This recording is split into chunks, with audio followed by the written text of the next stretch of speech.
C'est un temple belgo-belge, un ancien magasin dessiné par Victor Horta en 1906 et la bande dessinée.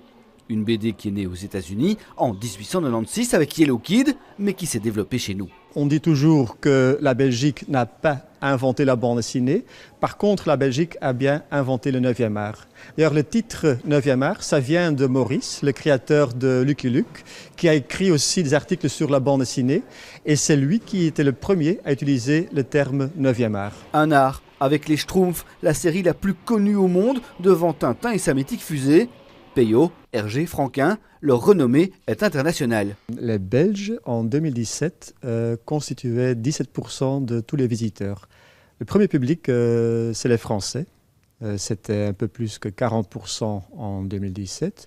Et le numéro 3, c'est les Chinois. Outre la collection, une salle de lecture, 70 000 titres en 40 langues. Je suis d'abord venu à Bruxelles, et je veux dire, bien sûr, Bruxelles, c'est tellement connu pour la BD et tout qu'effectivement, c'était un peu un parcours obligé de venir ici. Et 90 ans après la naissance de Tintin, la bande dessinée se renouvelle sans cesse, avec 5000 nouveaux titres par an. Je pensais que des livres c'est ringard, mais la BD, j'ai jamais entendu dire que c'était ringard.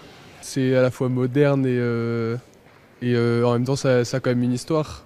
Enfin, aujourd'hui, il y a toujours des BD qui sortent de plus en plus modernes avec de nouvelles techniques, tout ça. Après les attentats de 2016, le musée a fait de gros efforts pour encaisser une baisse de 30% de sa fréquentation.